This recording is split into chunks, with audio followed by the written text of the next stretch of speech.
Welcome to Startup Weekend Iowa Online.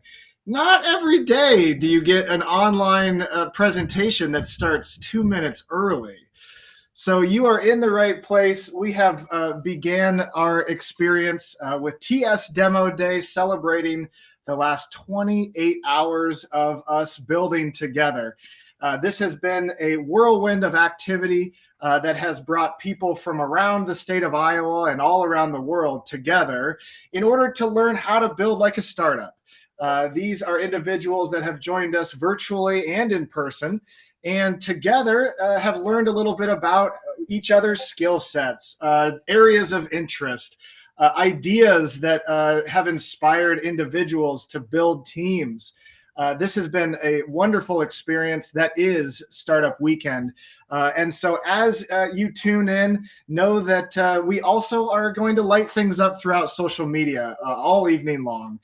Feel free to use the hashtag Startup Weekend to connect with our presentations, to connect with our organizers, and to connect with our esteemed judges. Jay, I'm ready to move on, and I hope you are too.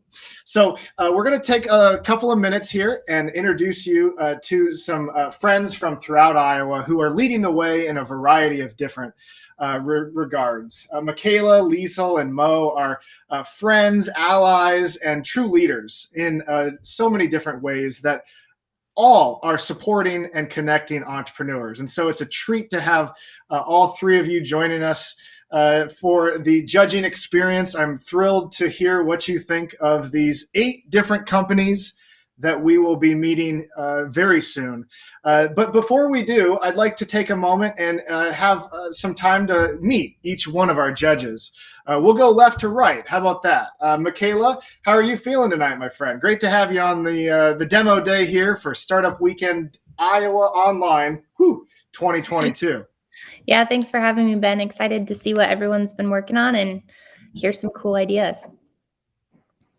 You want us to just give a quick background bio? Is that what you're thinking? I don't know if this would be an online presentation without a muted moment. Michaela, feel free to hit that mic to make sure we can hear you. If you'd like, we could always come back, but why don't you give it another try? Can you hear me now?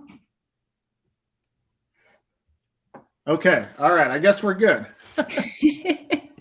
Okay.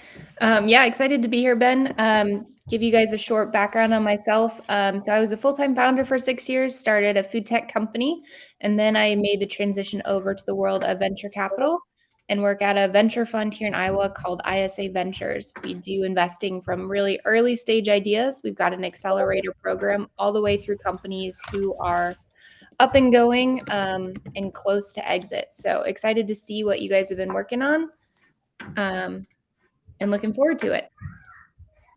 All right. Thank you, Michaela.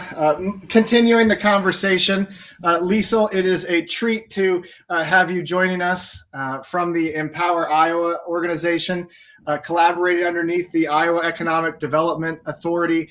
Thank you. And to Michaela, Mo, as well, for your generosity, being here on a Saturday evening, sharing it with us to continue hearing what entrepreneurs are building and supporting them along the way. Why don't we take a moment to hear a little bit about how you spend your time and some of the impacts that have you excited when you think about entrepreneurship throughout Iowa and within our rural communities. Well, thank you so much for having me. Really excited to be part of this event and to hear all of these amazing ideas. As Ben said, I am with the Center for Rural Revitalization within Iowa Economic Development Authority, and in that role, manage the governor's Empower Rural Iowa initiative. And it's hard to go anywhere without just seeing the entrepreneurs that are popping up and different ways that they are growing in their communities. And I obviously am specifically looking at rural communities and how they are supporting or need support to strengthen their entrepreneurial network. So we have been looking at different resources that are available, different organizations that are popping up across the state that are supporting local entrepreneurs, and just have really appreciated the partnership with you, Ben, and others, and kind of building this network, and looking forward to tonight. So thanks again. I'll go ahead and do my intro. I'm Mohammed Traore, so I'm in sales at RoboFlow, computer vision, artificial intelligence company. So essentially, I got into that from Techstars. I did the demo day back in April and found that Haley, who was the head of customer development over at RoboFlow at the time, was one of the mentors, was asking her a little bit about a project that we were working on within the demo day. And next thing I knew, I was being asked to apply and went ahead and did an interview a week later and joined the team. So here I am trying to just learn a little bit more about this process from the judge's side, and also just to see if maybe we can do a little bit of the same process that got me at RoboFlow. Very cool. Thank you again for the introductions. Sorry for the technical difficulties here, my friends. Jay, you might need to take over, pal. I am unable to hear anything. So it's going to be quite difficult for me to respond in the silence here. Go ahead and keep us moving through the slide deck. I'll see if I can get this figured out, and if so, I will pop back in and continue the facilitation. So this is one of those things that we tell our participants about. It's like, there are going to be things that are going to go wrong, and you just need to be prepared for all contingencies. It's just part of being in the world of startups. So we'll let Ben try to figure out what's going on. I'm going to run us through some basic judging criteria. We talked about this yesterday when we met for the first time during the Friday evening live stream, but some pretty basic stuff. First, we're looking for validation. We're looking to see if the teams got out and talked to customers. Essentially, did they put in the work to show whether or not what they are turning from idea to startup, whether there's actual need for this, whether people are having some sort of pain in that area. Are they actually solving a problem? Do they actually have a target market identified? So these are the important things to see whether or not it's actually a business and not just a hobby or some sort of side thing that, maybe I'll do this thing or maybe not as we go along here. Secondly, the execution and design. Do they have an MVP or a prototype? Are we going to see some screenshots? Are we going to see any videos? We will find out as we go along. And also, design matters. Is the product easy to use? When we see those screenshots, is it going to be completely obvious what each step would be along the line? So it's going to be fun to see what sort of visual aids people use this evening. Thirdly, the business model. How do you plan on making this a successful business? Like I said, is it something that actually could scale after this event? Could you keep going with your team or with parts of your team and go beyond and eventually maybe raise angel funding or venture funding, that sort of thing? Again, are they actually solving a problem? Do they have a value proposition statement? And then finally, is the idea unique? Is it not just kind of a papering over of an already existing successful thing, or a thing that may exist but isn't so great? We just want to see how unique their idea is. Trust me, the ideas are pretty awesome. So how it's going to work? We're going to submit pitches. They did that. We're going to have the teams each have one or two people present their idea and to the judges and to the other participants who are watching on our live stream. So that's going to be a lot of fun. And then the judges are going to go through and select the top 3 teams of the teams we have present. And so with that, I'm going to hand it back over to Ben, because it sounds like Ben has his ears on now. Hey, I hope those introductions were awesome, because I have no idea what was said yet. But knowing we've got some esteemed judges joining us, I have no doubt I'm looking forward to revisiting what was said. And thank you for the patience. So, Jay, thanks for going through kind of what the judges are looking for as we light things up this evening. Speaking of getting loud, open the phone. Jump onto Twitter and take a peek at SW_Iowa. This is Startup Weekend Iowa. This is a channel that we started building last year, and it's a great chance to see some of the activity that we've enjoyed during our time together, but also connect with each other. and stay in tune with a lot of different Startup Weekend and Techstars activity all throughout the state of Iowa all year long. And so that's a quick chance for us to connect throughout the social media landscape. If you're tuning in on YouTube, I'd encourage you to throw a comment into the mix. We've got family and friends joining us from around the world. Feel free to say hello and encourage these entrepreneurs as they present what they've built. As you can see on the screen, we've got 8 different companies. We'll start with Sourcebox and make our way through, knowing that we're going to be together for the next about an hour and 15 minutes or so. We've got a lot to get through. So, Jay, if you don't mind clicking through, I feel like it is time to see what these folks have built. And if there are any final questions, feel free to throw them into the mix, Liesl, Michaela, or Mo. Otherwise, we've got Karen on the line, and I am especially interested to hear how concise, how impactful we can be with our words, and how sharp we'll be able to learn what was built by our friends at Sourcebox. We have, as Jay mentioned, 5 minutes for the pitch. It can be less, with 3 minutes for our judges to ask some questions. And so I've got a timer here, and we will keep it right on that time. And so, Karen, if you are ready to rock, I've got this set, and your time begins now. Hello. Hey, everyone. This is Team Sourcebox, me, Jess, Vin, and Vinay.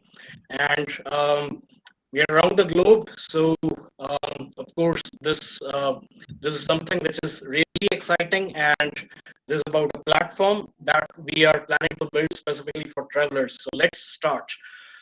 So let's go to the problem statement first. And what exactly we are trying to do is that, think about the last time when we, when you traveled and you didn't have you didn't have time to pick up some last minute items. There is no option to do, price comparison. There is, let's say, no convenience available, for you to reach out to the local shops for quick delivery, and there is no way out to connect to the fellow travelers for community review. So this is something which, usually a lot of travelers face.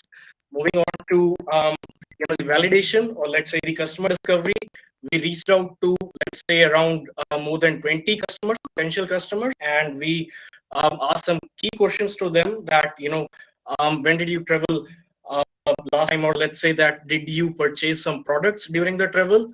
And astounding 90% of them said that yes, they did, purchase some products. And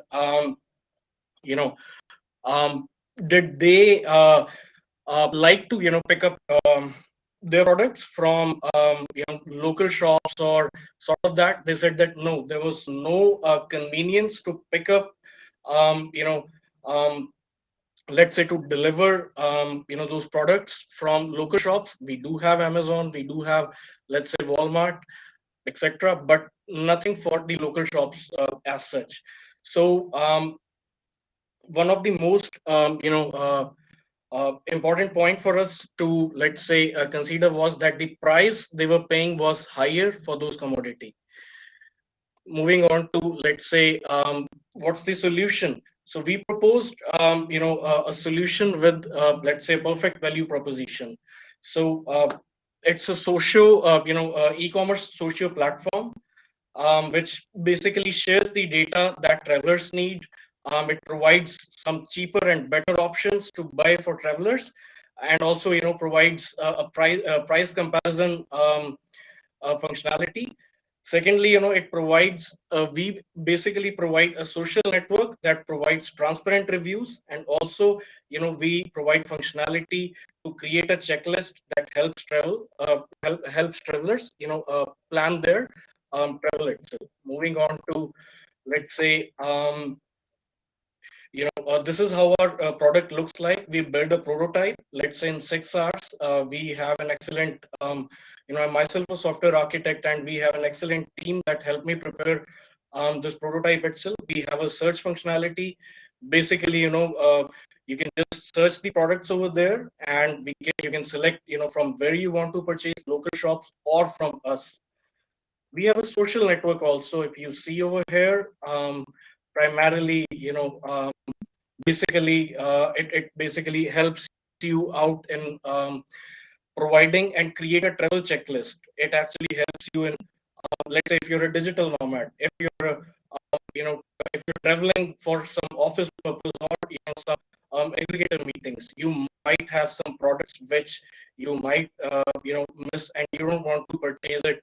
Let's say at the end moment, you don't want to purchase a costly product. So here we'll help you in getting the cheapest product, or let's say most affordable, which is near to you, and we'll provide you delivery services. So moving on to the go-to-market plan, which we created based on our market research, that how the let's say this market of, or let's say the target community of travelers is going to increase. We have digital nomads, we have tourism and business travel opening after COVID. So in short term, we plan to have initial 1,000 users with, let's say, a user group of 1,000 users in just 1 month, and perhaps we can promote it locally with doing some tie-ups with business, hotels, travel shops through social media, etc. In midterm, let's say in 6 months, we plan to have 10,000 users with referral systems, Facebook ads, Google ads, etc. And in long term, within 1 year, we are planning to have at least 500K or 600K users with SEO and growth hacking tactics. So if we see, all right. Apologize. I hate cutting people off, but we are over our 5-minute time, boss. Thank you for the presentation. And now I will begin the 3-minute experience for Q&A. awesome. I'll go ahead and start. Karen, you mentioned a lot of different things this product is going to do. You mentioned delivery, the data, being able to know what's local, the social network platform. Which one do you plan to start with, and which one do you think is the one people are going to be the most excited about? Yes. So one which we are planning right now is first we will be doing the tie-ups with the local businesses and providing them the products that specifically travelers need. Let's say if they need a specific product, we will be providing them a checklist that they need to let's say some common products that usually travel communities. If someone is a solo traveler or a business executive, we'll have checklist and we'll help them in providing those products, delivering those products. So yeah. Are there going to be anything in the way of like platform fees in terms of usage, or is it more of just a general use and when they're booking, like percentages of the actual bookings? So the screenshots which we saw right now are real prototypes. We basically built a website and create social network page itself, how it looks like. So that's how we would be navigating. There would be a search bar, there would be search results, and there will be a user profile where he can connect with fellow travelers as well. We do have a business model also, yeah.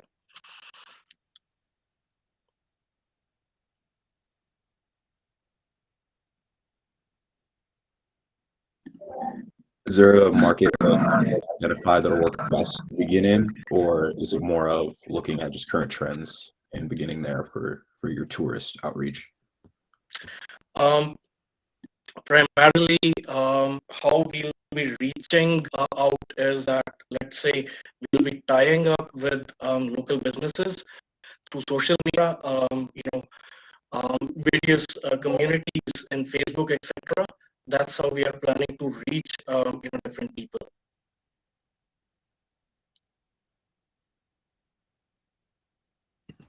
Do you see the local businesses or the travelers being the ones to pay for something like this? Yeah, indeed. So our business model basically looks like, we'll be taking 6% fees from, the venues, or let's say the local businesses. We'll have some Amazon, affiliate and Google AdSense, and of course we'll be selling our own products also. Let's say on around 25% margin. All right. Thank you. Thank you. Very nicely done, Ken. Appreciate you and your team. Built hard for the last 27 hours, and it was neat seeing some of those last-minute slide deck tweaks really come through. Appreciate you sharing, and once again, I hope you enjoyed your time with Startup Weekend Iowa Online. That is such a catchy title, isn't it? We've got some fun. Mo, Michaela, and Lisa, I hope you are off to an energizing start. I've got my evening coffee. That's a really good idea to enjoy here. How are we feeling so far? Good, good. How are you feeling? I know you're not going to sleep now. There hasn't been a whole lot of that during this weekend experience, but that's part of the fun. Turn up the EDM and build harder, right? All right. So, Jay, I think if you've started to turn the knobs and have our next presentation ready to rock, I see one of our fellow organizers, Jessica, lighten up the activity on YouTube. And for those of you who might be curious, we use Discord throughout our time together. And can be thought of as like the virtual venue. So it remained on people's phone or on their computers throughout our time together. And then this is kind of like the stage. This is a chance for us to, of course, enjoy our time here. But this morning we kicked off with a fireside chat focused around rural entrepreneurship. We had a special guest, and one of our other organizers, Hannah, introduced us some nice conversation around what they were doing, what has worked, and some of the areas we actually uncovered that might be interesting to explore in the future. Last night, we kicked things off with another couple of our organizers, Diana and Jessica. Jay and I talked a little bit about what kind of sparked that entrepreneurial energy originally and what keeps that fire burning. And so we've had a variety of different topics, and while the conversations have been ongoing within our participants as well. So it looks like we've got Meta Mall up next, and looking forward to seeing our presenter pop up onto the screen, which will be my signal to get that 5-minute timer started. And as you could see, we're going to keep a tight ship around here. So if you're viewing, if you're watching a little later, wherever you are, we appreciate your time, and hope you are finding this to be inspiring and interesting. This is pushing people outside of their comfort zone, and that's where we grow. So if Startup Weekend is something that catches your attention and you'd like to participate in the future, of course, you could reach out to us, and we'd love to have you participate in some of our local activities here in Iowa, all around the state, and in this case, our annual virtual experience. But know that these are happening all around the world. This is a global activity. And so Startup Weekend is something that you can learn a little bit more about over on techstars.com. All right, Hannah, thank you for the kind words. It was a treat having you behind the scenes building with our organizing team, participating and sharing the energy with your team that will present later, and to some of the others that are popping in to say hello on YouTube. Great to have you here. Jay, we are ready whenever you are, my friend. And we will get started as soon as we've got. We are still waiting for someone from MetaMall to pop in. They all have received the link, so this is this should be like poker. We're gonna start their 5 minutes right now.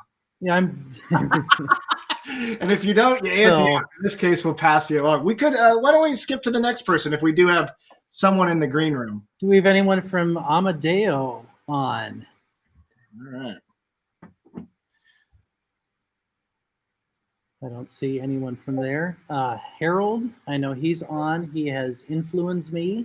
Harold, we're going to move you up to position number 2. Are you Are you ready to take this away? There he is. What's up, Harold? Good to have you here, pal. It's been a treat building with you over the last few hours together. Are you feeling a little unexpectedly ready? Yeah. I'm unexpectedly. I wasn't fully ready, but I'm ready. Now you're ready now, right? That's exactly the way it no works. choice. Gotta go. Next step. That's perfect. All right, boss. I'm going to give you that 5-minute timer, and your time can go ahead. Okay, great. Thank you. First, I like to say Influence Me is a platform where real life stories, you can get real life stories from influencers. You go to the next slide. Influence Me can be described as TED Talks for influencers. We'll also offer workshops on our platforms. So basically the problem is some influencers, their background stories are not well known, and people want to know more about stories about the people that they follow. Also, a big problem is micro-influencers. Say a person has 40,000 followers or 20,000 followers, and they need an avenue to get up to maybe 200, 300,000 followers.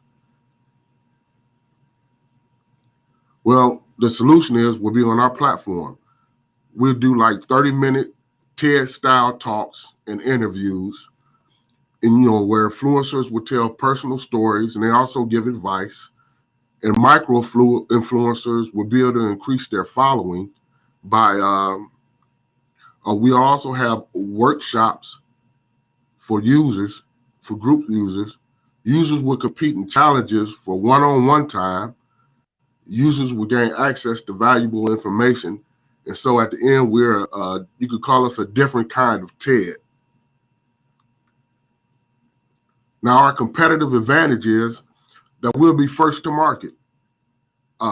Also, micro-influencers will gain access to more followers. So, for instance, a micro-influencer, say we get 10 influencers, you have one influencer come on, and they'll have access to the other users, will say the 9 other influencers on, so they can help increase their micro-influencer, help increase their following base. Another thing that would be our advantage is our competitive users to our platform. And this is some compound users to our platform. And this is something I'm very excited about because I watch people like Peter Thiel and Mark Andreessen from Andreessen Horowitz. And I remember him talking about Airbnb, how they had overspill because people would be coming into the hospitality market that's not usually in the hospitality market. So Airbnb would grow, accelerate growth, and they did. What we'll do, we'll have acquire users, say, from Facebook ads and ads on social media.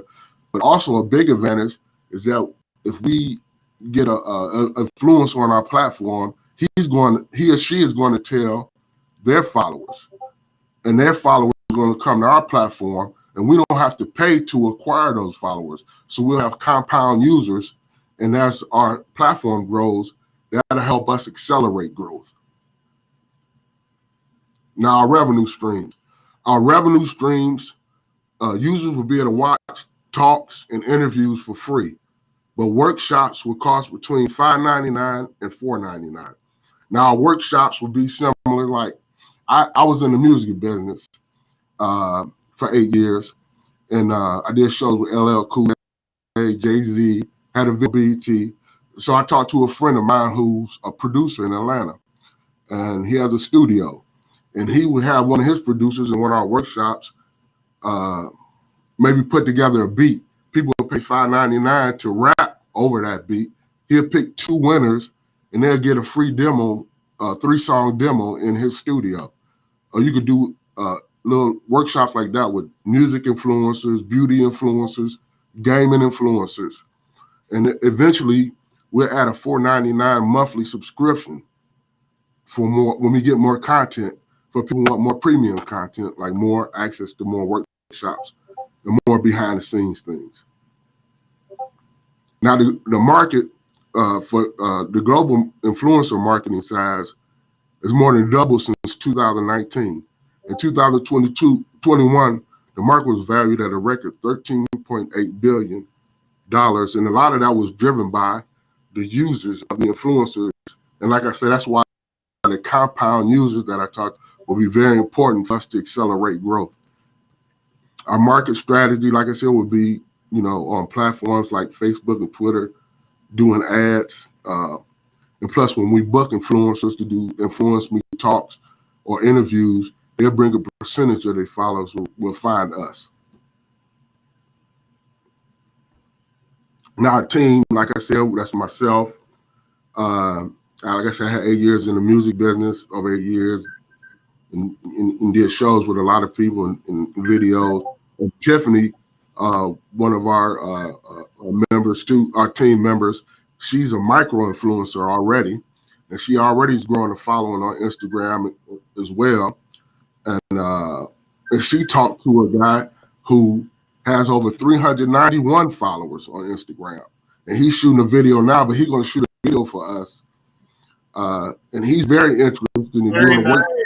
Very nice. Very nice. Thank you, Harold. Thank you, Harold. I hate to cut these off, but we got to keep the show on track and also make sure everyone has the same amount of time. Very nice pitch. Congratulations to your team. I will go ahead and start the 3 minutes of Q&A for our judges. All right. Thank you. Thank you. So, in terms of the platform in itself, are you going to focus on mobile only, or thinking like both mobile and desktop versions? I think we're going to do mobile and desktop, but we're going to try to start with maybe mobile, and then bring in desktop maybe for users that would be better have a better use of using desktop. So we might do both, a mix of both, but we're going to start with mobile.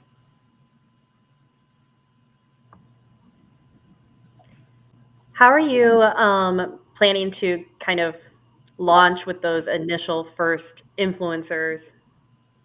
Do you already have kind of a few in your back pocket that you're planning to, and then grow from there? How are you going to entice influencers to want to be on this platform? Well, first, like I said, we got a couple of, because we are already in the space somewhat. So we got some people that's already interested in doing it. But our strategy will be first to really target, as I talked about, micro users, micro influencers who are looking to build their base. And once we get more micro influencers bringing their followers to the platform, that will eventually, we're looking to eventually attract bigger and bigger users as we build up more content. And then we, hopefully could reach a level of TED where people be waiting in line, TED Talks. People waiting in line just to be in TED Talks. So hopefully we get to the point where influencers, bigger influencers will start wanting to be on our platform. But we're going to target the micro influencers first, 50,000, 100,000, 20,000 followers who are eager to get more followers on their platform, who will be eager to do interviews and talks on our platform and workshops. Harold, can you touch a little bit more on the workshops? Are the workshops for the influencers, or are the workshops being run by the influencers and they're for the followers? They're for the followers, but they'll be run by the influencers, the people. And we will give, like, which I talked about my friend doing the demo, the beat, and bringing in people to do the workshop. And we'll give them like an incentive, like, you get a percentage. The influencer, music influencer, the beauty influencer, they'll get a percentage of the money that's being paid for the workshop. That'll give them an incentive to do the workshops, because they get a percentage of the money that we'll make from the workshops as well. A question on the criteria for being accepted as an influencer. Is there like a certain follower count you have to have, or is it more that anyone can declare that they're an influencer and then being able to join? Oh, no, we'll have a certain, when we target micro influencers, it'll be probably maybe 20,000 or higher a following, 20,000 to 100,000 micro influencers. And, you get up to the more medium size, 400, like the one guy Tiffany talked to has 391,000 followers. That's like a sort of a mid size. And then once you get over the million, then you're in much bigger followers, All right. All right. Harold, thank you, my friend. It's been a pleasure building alongside of you and your team. Congratulations on what you brought into this environment with a cool idea, and also the way you were able to build that idea into reality and share your story as we have enjoyed your pitch this evening. Great job, and we'll see you for the after party after we get done with a few more pitches. Harold, thanks again, and congratulations to Influence.me. Up next, we've got Kate joining us. Looking forward to hearing about everything's going on with her team. This has been neat to see their development over the last 24 hours. I'm going to go ahead and keep us moving with a 5-minute timer. And Kate, you feeling good? Yeah, thanks. All right. This was something that you were building towards. So enjoy the moment. I will start your 5 minutes now. Okay, we are building a AI and NLP-driven platform for companies' data and documentation. The next. Yeah, this is a platform for project managers who actually waste a lot of time just searching for critical information and data and documentation across the company rather than delivering solutions. Actually, we just identified that project managers, as well as the company at all, they just use about 30, in average, 30 tools to run their day-to-day operations.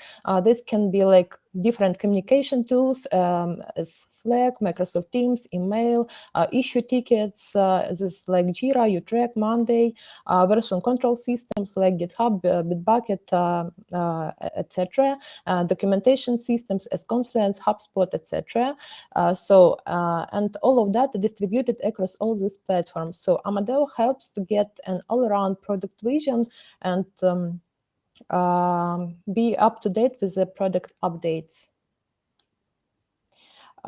Actually, the main value proposition of the Amadeo, Amadeo is like a Google search, but for companies' data and documentation. And the best definition is given by Ben McDougall, who said that this is a dashboard where I start my day.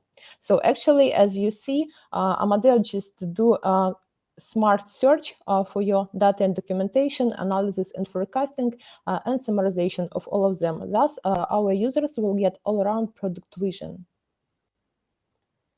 So we are going to have 3 solutions. This is the chatbot that should be integrated with your corporate communication tool. This can be Slack, Skype for Business, Microsoft Teams, any of them. Also, we would like to have a web platform which contains an expanded functionality and APIs that can be integrated with your knowledge-based solutions. And here how Amadeo works. So users just need to enter their search term in the search field, and platform will give them a list of widgets with summaries by the search request, and a list of search results with concentrated summary by each of them. And on the right side, you will see the highlights and important information by your search query that is found across all your company platforms that you have. And our key differentiators, this is proprietary AI-powered search algorithm that gives you absolutely full estimation and gives you relevant results.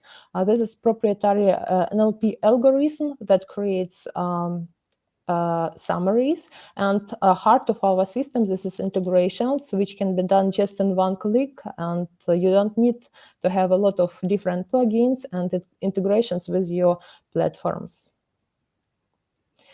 So this is our roadmap. Currently, we already have POC version, which contains like NLP model for summaries and search engine, and also we are done with web platform. In MVP, we're gonna start development with chatbot and continue improve our search engine and NLP model. And in general availability phase, we are most focusing on the region supporters, North America and Europe, and preparing all our LAN infrastructure for customers. Yeah, this is our target customers. This is the companies and product managers who has a lot of documentation written on English and textual. Yeah, this is a business model. This is our we are going revenue streams is subscription, and in future we're going to have partners program for search and summarization engines.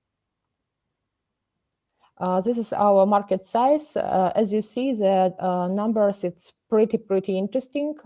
We had it done by Crunchbase data.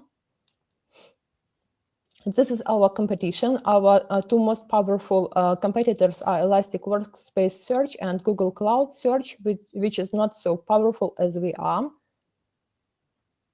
Our customers need our solution? Sure, of course, because we have central digital. We are a central digital office. We will just save cost and time for our customers and deliver solutions that they are promised to have. All right. Very nice, Kate. Sorry to cut you off, but this is that timer. 5 minutes well spent. Thank you for sharing that presentation. And what a beautiful slide to end on. A team that came together early and worked hard all throughout our time throughout this Startup Weekend experience. I will go ahead and fire up the 3 minutes, and judges, take it away.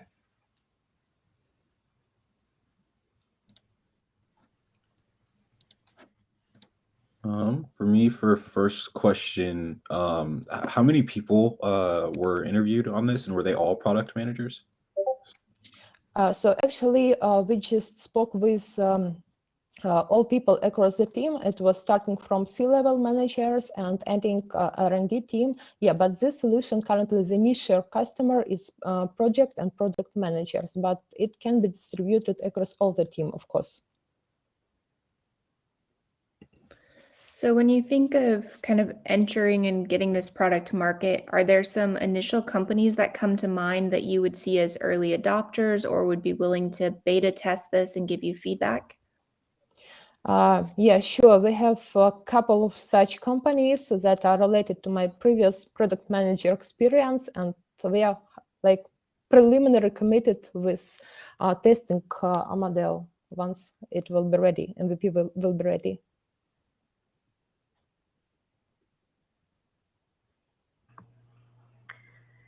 Do you have because you showed kind of your different phases, a kind of goal projection for when you'll be hitting each of those next steps?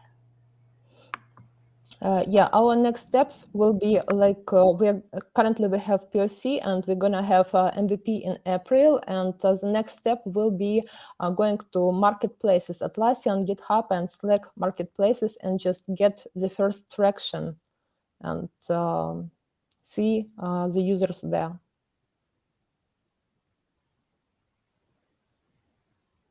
As we have a lot of integrations with these platforms, I think this will be very easy to do.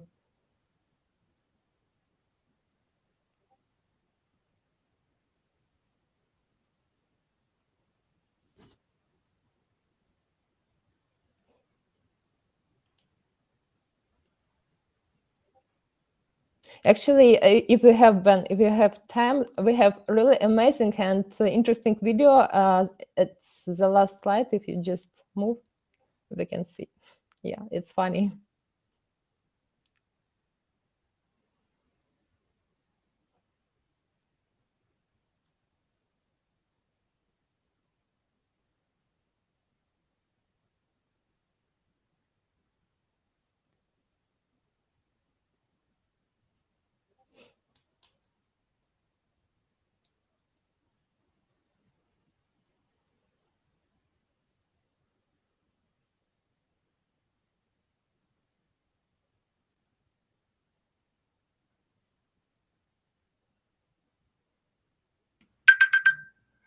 All right. I don't know if that's a perfect finish or what. Look at that. Right at the time. It's a story company about you. Just Yes. couple of seconds. You are the main person here. Oh, there we go. Start your day here. Indeed. Oh, whoa. Wow. Yeah. I'm glad we took another few seconds. Yeah. Oh, that was friendly. Thank you, Kate. It's been a treat building alongside you and your entire team. Very nicely done. Man, I just hate cutting this off, but we are keeping a tight ship. For those of you who are tuning in, Hannah, Joseph, great to see you from DC or Des Moines. Who knows, but it's fun to have you here. Kalania, good to see you. Thanks for lighting up the chat. We've got Bad Axe Enterprises joining us. We've got Mayoko. I know we've got all sorts of friends who have participated here at Startup Weekend, but also folks tuning in from around the world. We do have our next presenter all tuned up and ready to rock. Nora, how are we feeling tonight? I'm excited. Can you guys hear me okay? Absolutely, absolutely. We've got a Canadian friend joining us to present her company. So I will go ahead and get your 5 minutes. Can I have a technical question? How do I change slides? So our Wizard of Oz is going to change the slides for you. So don't worry. Just awesome. Keep rocking and rolling, and Jay will make sure you look good. How's that sound?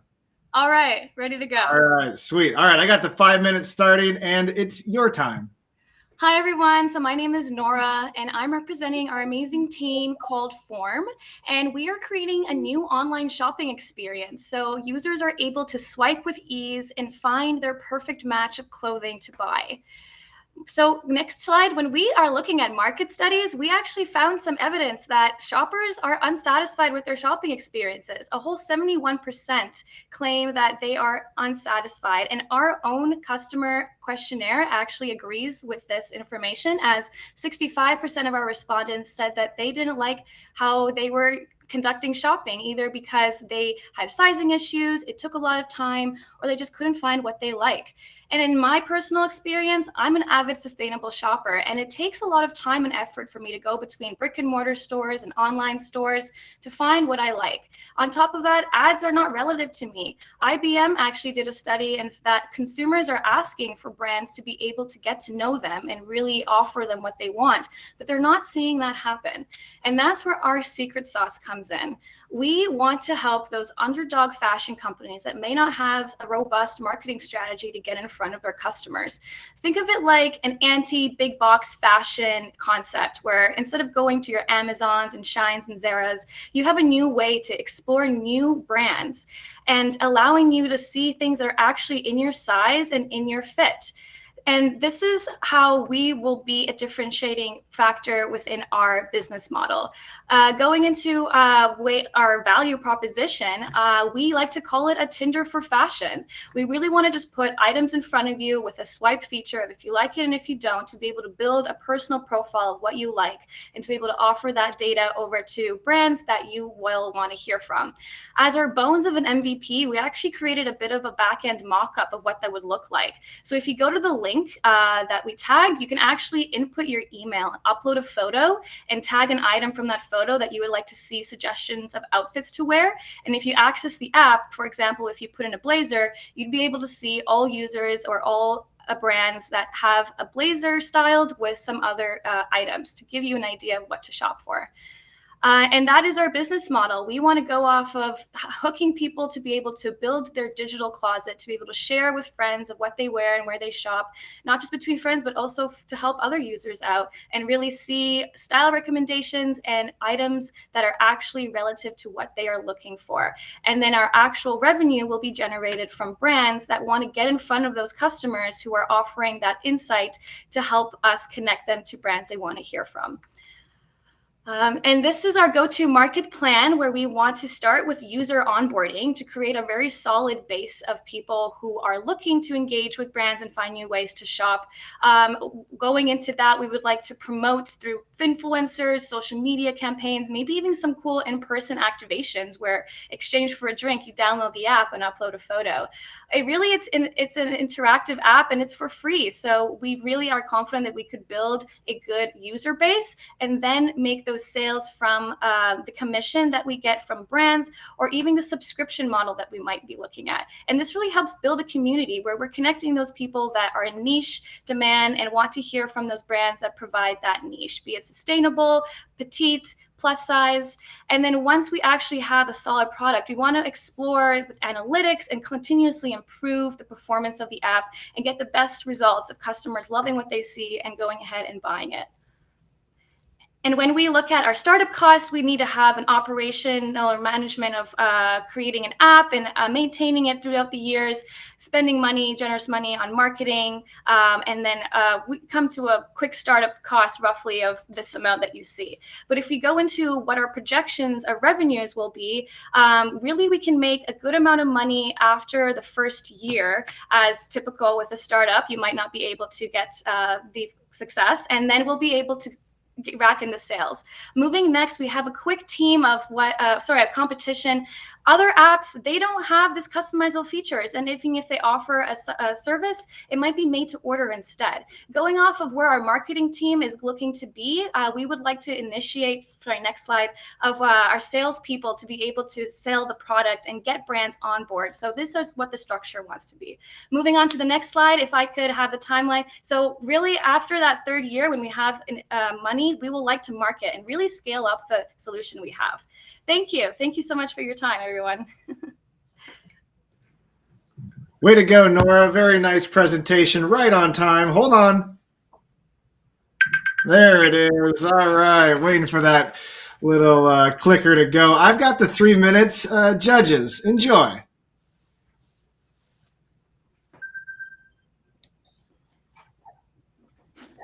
So, saw the part about the consumers finding the ethical clothing brand. So, are you looking to do some kind of questionnaire or have like a set of guidelines for the types of brands that you accept on the platform? Yeah, that comes with building your niche profiles. So for that slide, I gave the example of ethical because that's actually a big segment we'd like to cover because there's high growth happening within trends of sustainable, secondhand. And right now it's really difficult to find brands without searching for them and looking for them, mostly because maybe they might have like, smaller marketing budgets. So being able to offer them a really high return on investment opportunity to get in front of those ethical consumers that are practically raising their hand and saying, I'm here, advertise to me. So that's something that we'd like to focus on as our niche starting off because it's a really booming market right now.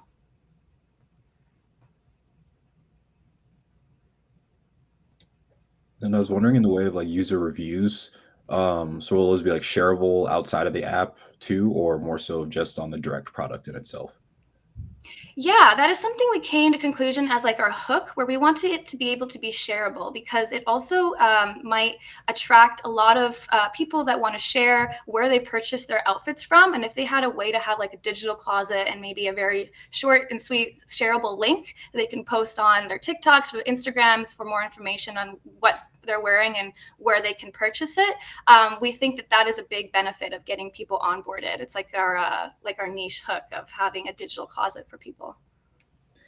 Nora, did you have a chance to talk to any brands to understand what would it take to get them on the platform? With our time frame, we unfortunately did not. We really did want to contact brands, but we strategically looked at it is the weekend. We kind of had a conversation about if that's something we want to put our time into with this time limit. But going forward, we actually want to do our diligence with figuring out both market size. This has been a lot of focus on the consumer side and agreeing that there's a demand on the consumer side. And only we did some rough research of that brands are like statistically looking to connect to consumers better. So we need to discover more of that. Gotcha.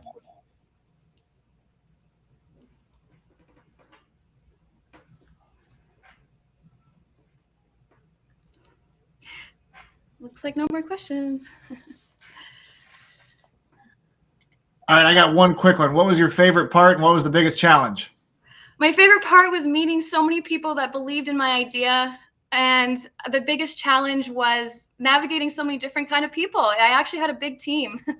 It was really fun to trial a leadership role. Very nice. Very nice. Nora, thank you for teleporting into Iowa all the way from Toronto, Canada.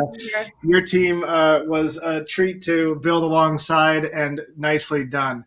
The Wizard of Oz is behind his green curtain, working his magic, turning some knobs, pretending to be scary with his fiery attitude.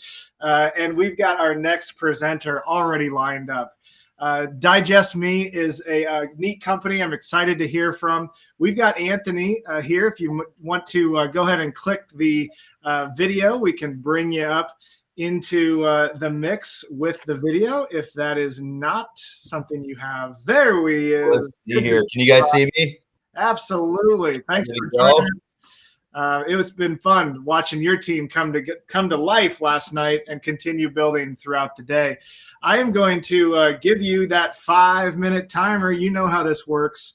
Yep. If the kids barge in, they're part of the pitch. So That's right. That's Go like with it. extra credit, Yeah, at that point. All right. Anthony, enjoy the moment, my friend. The stage is got it. yours. Perfect. So Digest Me, right? Your personal gut wellness companion.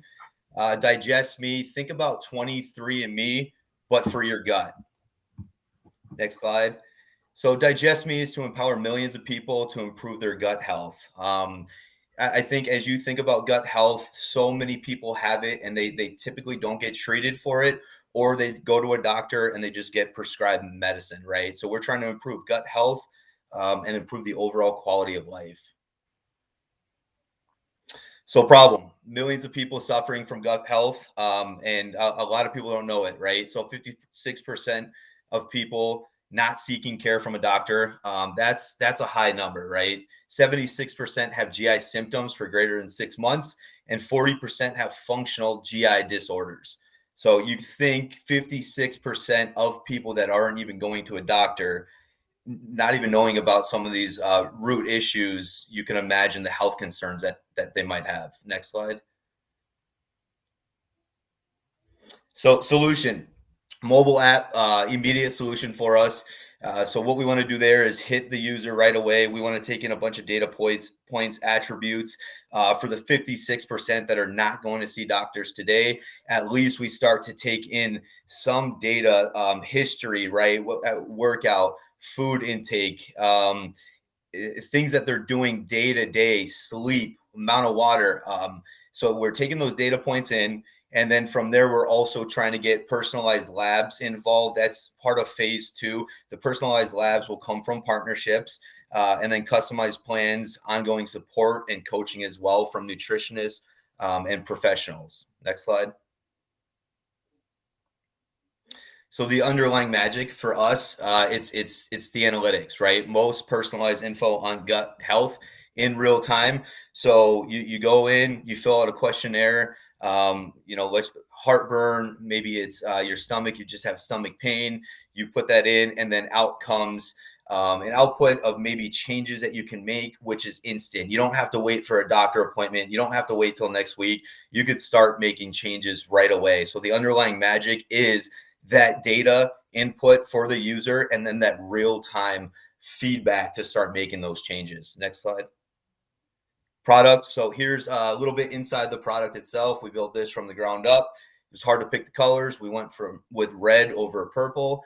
And you can see from here a lot of the attributes that we start to take in and some of these data points from an end user to help them start to get on a better plan and really start to get to the root cause of understanding what that discomfort is or what that GI issue might be. Next slide. Here's still a couple more visuals into our product. So on the other end, in phase 2, previous slide, if phase 2, we want to be able to get, again, nutritionists on board, but first we want to be able to target the users right away and start giving them some real visibility again into the daily changes that they could be making right away as well. So you see right there, there's analytics for Elisa. Frowny face, she's obviously not doing so good, and then other various data points that we capture as well. Next slide. Market size, so 36 million. This is just in the US. The entire world, there's a lot bigger market cap. So 36 million. primary diagnosis at office visits, 7.9 million primary diagnosis at emergency department visits, and the 3.8 million primary diagnosis is outpatient department visits. So next slide, with that 36 million, our goal is to capture 10% of that market in just the US. Those numbers have increased over the last couple of years. That data was from 2018. So the 6.2 million, 10%, we're being very conservative here as well with the way that that data has rose over the past couple of years. With that 6.2 million, if we convert 30-day free subscription, convert $9.99 yearly, and then that would be 61 million per year, valuation roughly 250 million. Next slide. Competitor analysis, Zoe, Viomi, both have mobile apps. The other two do not. They're also very expensive. Ours is a way more comprehensive, user-friendly, and affordable. Next slide, please. Go-to-market roadmap 2022, ideal customers age 20 to 60, suffering from GI problems who do not know what the cause is today. 2023, experimentation improvements, start obviously marketing, and then 2024, just continue to scale. Next slide. Thank you. Bam! Right on the dot. That's the timer. We are at the 5 minutes, and I will shift that to our 3-minute portion of Q&A from our judges. So I noticed that essentially providing health advice. So is there any need for getting an FDA approval or anything like that down the line, or is it more so of taking information already available and providing that back to the person? Yeah, you got it. So we're not doing anything. We checked out the HIPAA and the regulatory requirements in the FDA. We're just taking in data and giving them output, right? And then from there, we want to onboard professionals in the future, and we're still going to look at that. I think on average, a nutritionist costs $90 an hour. We're going to try to compete with those prices, but we need to build up the user base first. We're still not even touching any HIPAA, FDA, or regulatory issues, even if we bring on a nutritionist. And that's why we want to stay away from the kits like the 23andMe kits have. We're focusing just on GI. We're staying very focused in that vertical. We're not bringing on diabetes or any other health concern. And so when we go with the partners, we want to do an integration with the partners to have them sell the kit. So our users, if they want a kit, there would be a link to a partner site, and then they would deal with all the back-end legal issues. So we don't have to get into that. Anthony, so what would an example of that output look like? So I get on the app, I put in my stomach hurts. Like, what is the data that I'm getting back? So we still need to figure out the data on the back end, but our hope is that after, if you're going to use the app and you start doing daily intake in that app, we're going to work with professionals on the back end to start providing those reports and those visualizations out so that they could start addressing it without having to get medication and or go directly to a doctor. I think the 56% that don't even go to doctors already, we think we can capture them. And then above the 56%, we don't know that they even have to begin by going to a doctor. So the output is going to be from a professional based off a report that will drive over time as we continue to collect that data, right? And then in the future, we could definitely build in AI and ML, but we need enough data to be able to do that to begin with.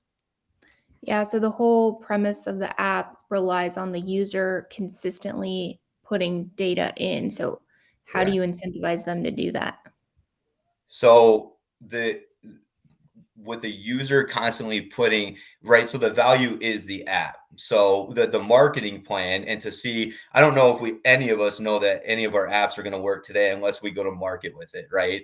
So that's next steps. We need to go to market. We're going to take a budget of $1,000. We're going to hit Instagram, Facebook right away, because newspapers, billboards, mail that's old, that doesn't work, email. So we're going to go Instagram, 20 to 60 years old. We're going to hit it Monday, Tuesday, Wednesday, Thursday, 6 to 10 p.m. We're going to do $100 per day. We're going to have $1,000, and we're going to start taking feedback. What's working? What's not working? And then, right, so from there, we have to get user feedback first to figure out why the users aren't jumping onto the app, and then adjust and hopefully pivot. And then hopefully in the future, they continue to use the app, because over time they get value from it. and less maybe visits and prescriptions from the doctor, right? All right, Anthony. Thank you for keeping us healthy. Thank you for building strong with your team. And cheers to a nice interaction from our judges. Thank you. Are ready to continue moving through our evening together. We have just a couple more pitches. For those of you who have decided to tune in live, you are getting the action first, and cheers for joining us. Feel free to grab that link over in the share button here on YouTube. Share it with a couple more friends. There's still time. We've got a couple more pitches. And these entrepreneurs, of course, are going to appreciate your support. Speaking of entrepreneurs who support others, we've got Hannah joining us this evening. It was fun watching you build with your team. You also helped facilitate a wonderful fireside chat this morning, leaning into the narrative around entrepreneurship within our rural communities. And so, Hannah, it's great to have you join us tonight. Feeling good? Let's do a quick sound check. How are we ready? Did you fix that? Like, you just had a flat tire. Are you good? I am here. Yes. This entrepreneurship game, man, it's a lifestyle. You got to be ready to roll with a punch or two. Hannah had a flat tire on her way to where she's at. So I'm really excited. I'm thankful you were able to make it. I won't take any more of the time here, but we're having fun. And your 5 minutes begins now. If you want to dream big, Iowa just isn't big enough. A story told in so many small towns throughout our state. So dreamers with big ideas leave, but some stay, and our research confirmed even larger numbers are looking to make their way back to our state. So how do we help them dream big here in our home state? Next slide. Marcy is someone who stayed in her small community to do that work. Her town was suffering a shortage of local businesses, a story those of us from Iowa are all too familiar with.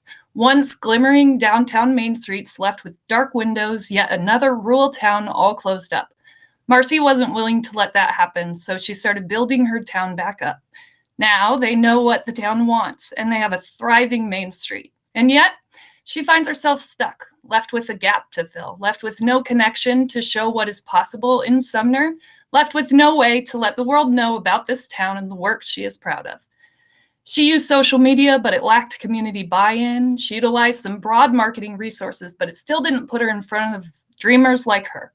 Dreamers like Atlanta Area Chamber of Commerce Executive Director Bailey Smith, who was hesitant about moving home to Iowa, but she wanted to help her hometown grow.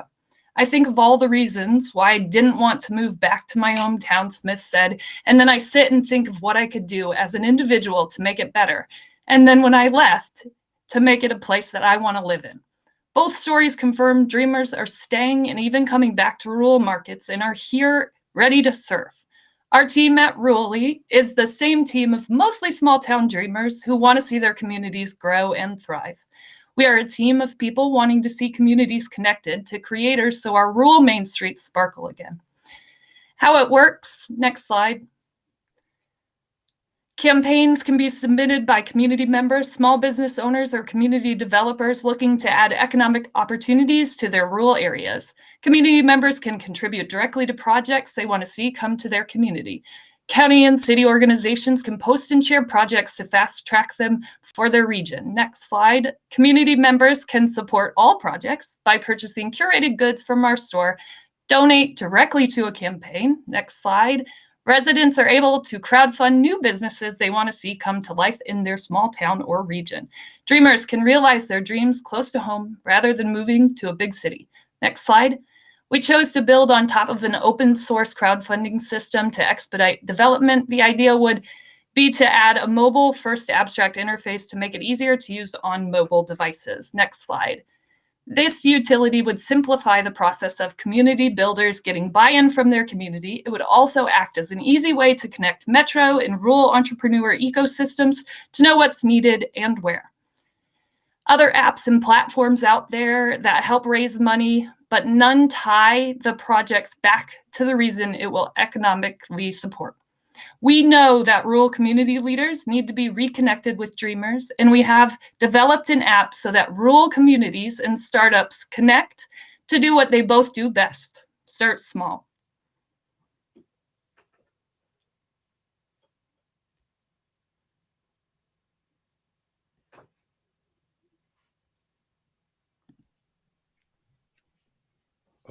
Ben, I think we're on question time, are we? Oh, well, we still have plenty of time. Okay. No, that's Oh, fine. yeah. That's fine. Hey, concise simplicity, you get points, right? We're moving on. Thank you, Hannah. It was very nice. Mo, thanks for the. I'm trying to be my own Wizard of Oz over here. Appreciate the heads up. If you would like to ask some questions in YouTube, we have an extra minute. And so type them up on your phone here on your laptop, and feel free to connect with these entrepreneurs and further support them by sharing your thoughts and perspectives. Judges, I will go ahead and get our 3 minutes started. Hannah, thank you again for the nice pitch, and your 3 minutes for Q&A begins now. One main question I have is, in terms of how all of this works, is it more that the entrepreneur, after receiving the funds, is paying it back in increments to those that donated, or is it more that they retain all of the ownership and it's more of just people donating like to a nonprofit? It would almost be like an incentive to bring them to Iowa, so communities can kind of incentivize entrepreneurs coming into this ecosystem. Hannah, what does the business model look like? Like, how do you make this sustainable and pay for it to continue growing it? Yep, so the communities that would utilize this, whether that looks like a Sumner model where it's just all volunteers, would pay to utilize this app in their community to build and kind of collect information that they're needing from their communities. So mostly the payment to use the app from whoever is running that, whether that's a chamber or an economic development.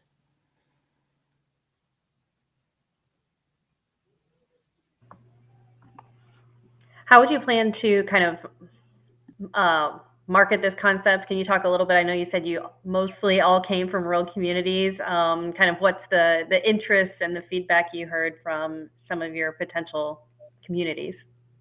Yeah, so I think we'd have to be starting in a place where this has already begun, where the ball is already rolling and they really are doing work to understand what communities want and are working to build their communities back up. So I think connecting with the state of Iowa and connecting with communities that are already built to kind of influence and embrace something like this would be a great place to start for sure. Then would this be open to essentially partnerships with like local governments, pretty much like another outlet for them to donate to? Yeah, and it almost would become a kind of marketing app for rural communities to really talk about what they can offer as an entire community, but to business owners specifically. Do you see this being more like local businesses trying to bring in, like, oh, we need a coffee shop and there's a local person in the community that wants to start a coffee shop? Or do you see it as bringing in big, like, national retail chains? I think the hope would be to be able to do both potentially, you know, connect them with whoever has space and want for that. And there we are, Hannah. Very nicely done. Thank you for sharing what you and your team have been building.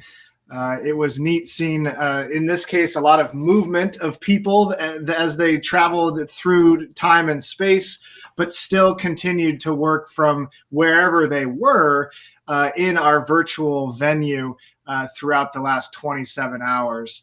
Very nice, Hannah. Thank you again for not only participating in Startup Weekend, but also the generosity of helping to organize this fine experience for others. Jay, Mr. Wizard of Oz, I think we are ready to move along. We have got our next presenter ready to rock. We'll do a quick video check and maybe a quick audio check. Riyadh, nice to see you, pal. Hello, everyone. How are you doing? All right, we got the audio set. I will get this very official timer started. 5 minutes. Great to have you here, pal. Enjoy the moment. This is a treat that you'll remember. Your time starts now. So hello everyone. So today I'm gonna present the idea of MetaMall on behalf of my team.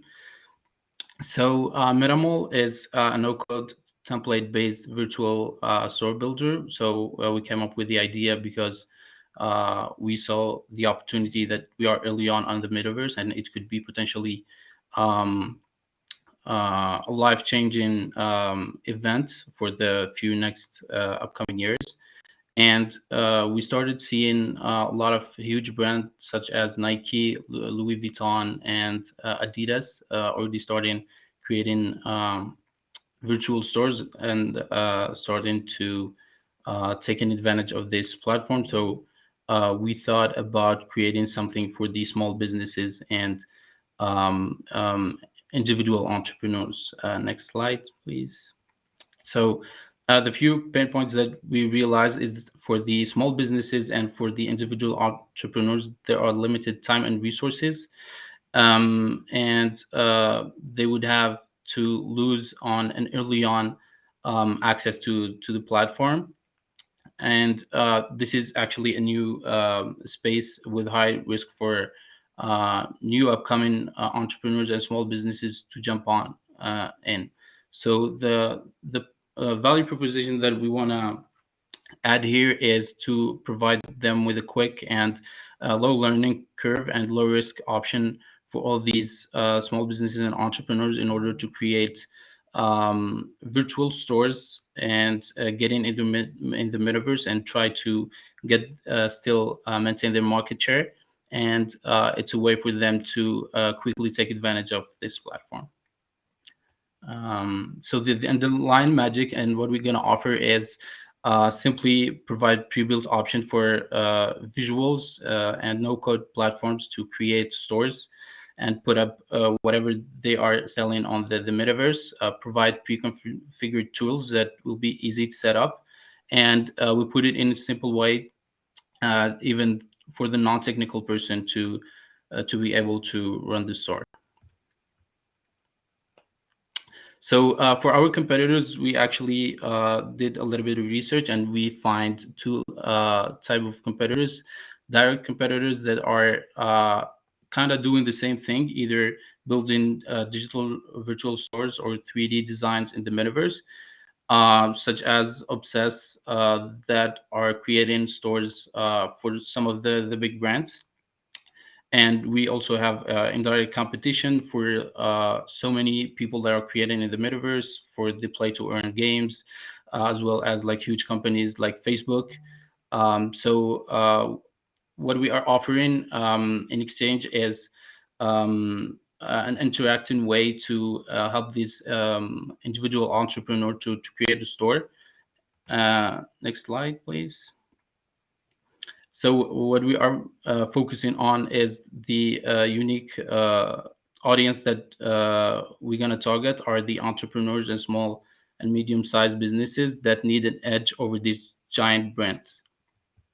So the business model that we're going to use for this idea is the freemium with a subscription model. We're going to start with free services to build the store and give the users the ability to see what they could do potentially in the metaverse, and subscription services depending on the features they're going to add on, and they're going to choose from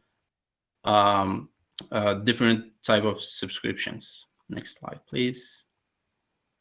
So we decided to go and start with the fashion industry while targeting all the people that are already passionate about the metaverse and who want to create e-commerce ventures. As I said in the beginning, there's a lot of players that are already transitioning in it, and we saw a lot of drive and traction for online shopping, and we wanted to give this interactive way to set up these selling points in the metaverse. So this is a quick video about what the platform should look like in a way. So this is the user, and they will have the ability to access different stores. And at the same time, they will be able to customize every single store's with their brand, the way they gonna design it. From outside as well as from the interior design, they will be able to only using no code to set up the designs and put different products. And even we can put customer service or salespeople interacting with the users as well inside of the stores.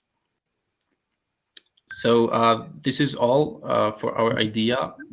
We are witnessing a beginning of a new thing, and we should take action and build something on it. Thank you. Very nice. Very nice. Thank you. And let's go shopping as a act of therapy with each other. All I need is a headset of VR, and I will meet you to go spend some money. Thank you for the presentation. I do not want to take away. This is our last pitch, everybody, in case you were curious. And so we've got 3 minutes that will begin shortly for our judges to ask some questions. And then we'll shift into the deliberation time. So prepare for a short discussion between Jay and I around Startup Weekend and how this can build into your entrepreneurial ecosystem and what it provides curious people, but also waiting for their judges to return on who's going to take the title of our 2022 event. Now, before we get to that, we've got 3 minutes for our Q&A. Judges, enjoy. So I was wondering on the end of the virtual store, so would the barrier to entry be for the user in itself having that VR headset, or is there a version that they can just access it on like their laptop and still see the store virtually? Yeah, we try to set it up both ways. We would start, obviously, as you saw exactly in the video, just like a virtual experience, and then we'll try probably in the future adding like the whole interactive experience with the VR. Did you have a chance to talk to any fashion brands to understand if they're interested in getting on the metaverse or kind of where that lies in their timeline? We actually did talk to different sellers on Etsy, also fashion e-commerce owners, and they was really positive about the metaverse, and I would say they would looking for that competitive edge over big brands, and that could be potentially a good way to do it for them.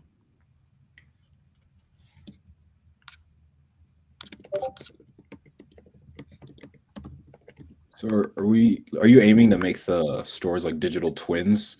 Or I saw the premium aspect of payment. Would that be based on, you know, the square footage of the store, or more so the transaction volume in itself? No, it would be actually on the features that you're gonna utilize. So the freemium would only include like interacting in the metaverse and building the actual store, but actually like accepting payments, like managing the inventory, etc. It's going to be at a cost. You thought about what that subscription pricing might look like? Not really, to be honest.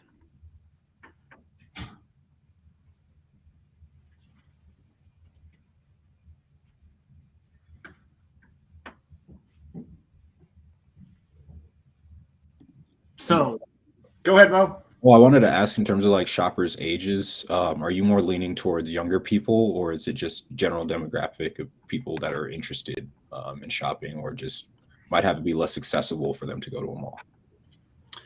We're focusing on the younger demographic at the moment because of the interest in the metaverse and the Web3 industry, etc.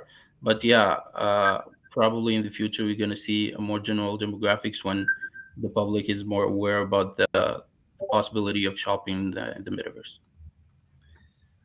All right. Excellent. Excellent. Thank you to MetaMall. It was a treat getting to watch people build in Japan and in Germany and in Switzerland, all over the world. Riyad, where are you from? I forget. I'm from Algeria. Algeria. Very cool. Well, thank you for teleporting in to Startup Weekend, Iowa. It's been a treat importing knowledge and exporting knowledge in around our state here, but also with fellow builders from around the globe. YouTube is lighting up with applause. That concludes a collection of 7 different companies, all pitching what they've built throughout this Startup Weekend experience. Jay, maybe a short introduction into what we're going to be doing next. I know the judges have a secret green room that they will go to here now in order to deliberate. But go ahead, Mr. Wizard of Oz, and get us through to the next portion. Got about 5-10 more minutes to spend together. So this has been a treat. Jay, how'd you think it went? I think it went really well. Those are some great ideas. I mean, the amount of work these teams put in 26, 27 hours is just amazing. So I'm incredibly impressed with, especially with folks working all these different time zones and all of that. So just well done this weekend. Very impressed. Mr. Wizard of Oz, I will kick it back to you. I know we've come a long way in the last few hours together. The judges are back from their deliberation. Thank you again for being here, for your generosity of time on a Saturday evening, and for leaning into these entrepreneurs who have enjoyed building and did such a nice job sharing their stories. We've got an after party to get to and prizes to award. And so without further ado, I don't know how we can make this a big deal besides let's just light up the chat with applauses and emojis and love and friendship, connectivity as we announce our finalists. Jay, do you have these slides prepared? Yes, they are online. Can you see them? All right. I see that we've got a congratulations and we've done it. Am I a slide behind now? No, you're good. Okay. All right. All right. So what did we learn? Oh, man. Failure is not the word. We either succeed or we learn. We learned how to connect with each other, what our skills are, what gaps we do not know how to do, and therefore can lean on to others to do more with less. We learned that this is not a whole lot of time. I think refining, doing one thing really well and allowing paying customers to guide a roadmap, and simplicity in storytelling, allowing curiosity to spawn without overwhelming someone with information, whether that's a busy slide that needs to be simplified or a story that needs to be told a little bit more over time to go through that pyramid of understanding and introduce the excitement that comes by making sure people understand the impact that you're going to make both now and long term. And lastly, building to go big even when you're small. All sorts of fun key takeaways. Those are a few that come to mind. I did not expect to reflect in such a broad way on the fly here, but how fun was that? Shout out to the people that made this possible. We have so many different mentors, different participants. You are the one who build. Our organizing team, yes, thank you for lighting up the chat. Jay, behind the scenes. We've got Diana, Hannah, Jessica, and I have enjoyed collaborating. We met every week for the last couple of months to make sure that this went smoothly, and I truly feel as though it did. Thank you to our sponsors, the Techstars Iowa Accelerator. Applications are now open, my friends, for the 2022 third year of this program connected to Techstars, and what an opportunity to scale your startup. Thinking about other sponsors, Pour Over Publishing. We've got some gifts coming from You Don't Need This Book. An audio book is landing in the laps of all of our participants. Gravitate, both in Cedar Valley and in Des Moines, hosted our in-person hubs. That was one of a few others. Bergen KDV, Jay Cooper, of course, with his friendly cider finder offer. This guy is going to host a virtual tasting for our winning teams.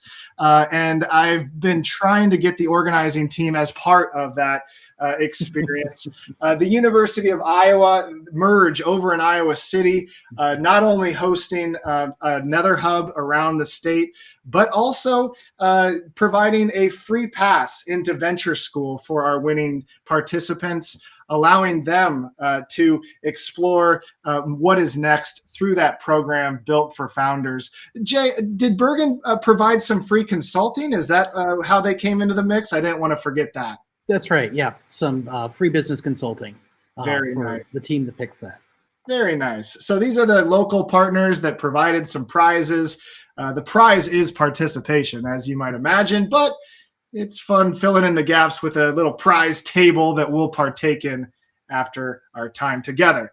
Speaking of our time together, thank you again to our global sponsors, Google for Startups, GoDaddy providing free domain registration, and Miro, which was a perfect complement to this collaboration in our virtual space.